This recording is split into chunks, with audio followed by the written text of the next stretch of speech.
think it's all about rumor mongering. If you see those leaders saying, oh, port is being privatized, those are rumor mongering people who don't have facts with them.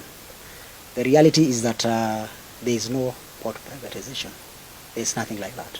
There is what we call concession. Concession means that KPA can go ahead. For example, the Special Economic Zone, Longokundu, we have a big chunk of land. It can go ahead and welcome local and international investors to come and invest there. For example, Taifa Gas is from Tanzania. He comes and invests there. The prices of gas goes down. He gives a lot of jobs to our young men and women in Mombasa and other parts of this country. It creates employment. The government earns revenue out of it, but it remains the property of the Kenyan government, Kenya Ports Authority.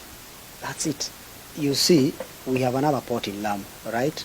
And it's just lying like that, you know, just some few activities going on here and there.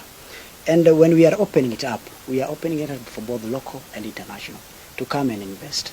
Where there is investment, the government gets its own tax, people get employed, and life goes on, as long as you follow the rules and the laws of that country, or the lease of that, the lease that you're going to be given. Now, let me ask you something.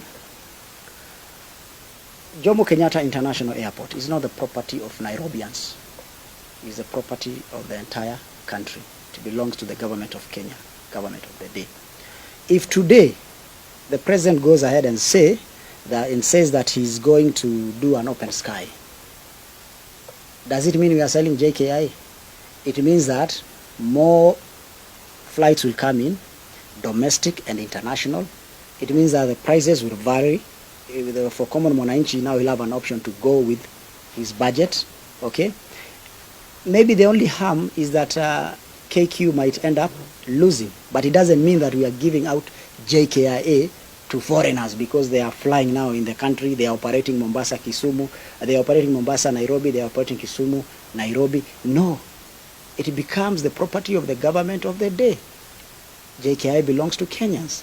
It doesn't mean since we have done that, now it's okay, we've sold it, blah, blah, blah. There's nothing that is going to be privatized. For example, there are Kenyans who are inside the port of Mombasa doing business. They are under KPA. They are given the lease by KPA. They pay the fee, the rental fee, every end of the month. They pay the tax. And they employ people, and the business goes on. But at the end of the day, the boss there is the Kenya Ports Authority. You cannot be given a space there and then you start saying that it is mine, it is private, you are going to run. KRA is there, Kenya Ports is there, the government is there. So you cannot just say that now that I'm being given a small space here to operate, now this is my private property. No.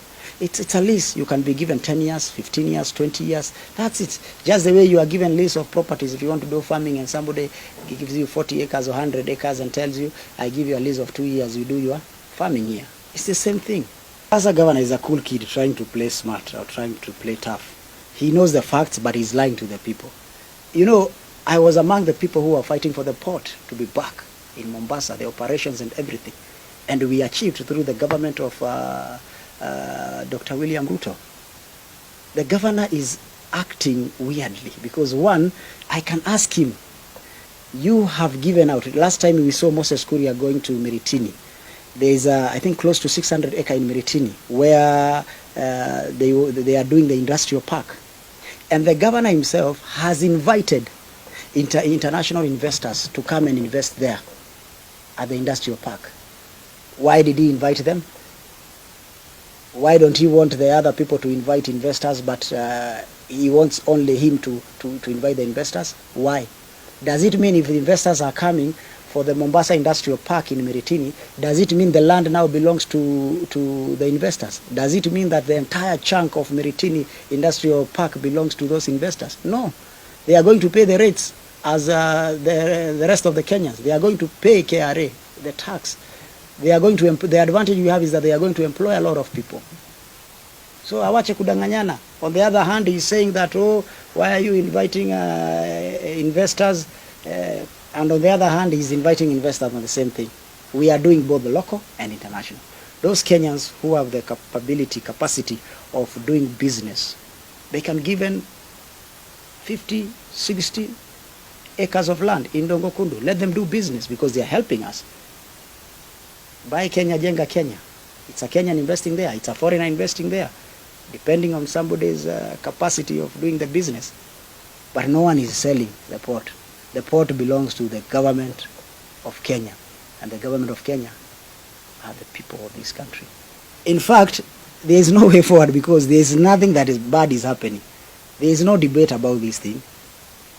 But I'm happy because there is a plan of making sure that all coast members of parliament, all coastal leaders, including the stakeholders, are going to be invited at the port where we are going to have a meeting, and those who don't know will be taken through. Because if you stop somebody and tell him, now I've heard you saying this, can you give me facts and figures? They have no facts. Even the governor, in his opening remarks, he says, nasikia kuna fununu, kuna rumors. Wachana na rumors, tupatie facts. Because mimi mwenyewe siwezi kubali. So hawache kudanganyana. Mtu akikuja kuwekeza pale, atawekeza, ataweka mabilioni ya pesa katika kampuni. Hii kampuni itaajiri vijana wetu wa Mombasa na pwani kwa ujumla na wa Kenya kwa jumla. Huyu mtu amewekeza hapo, atalipa serikali ushuru na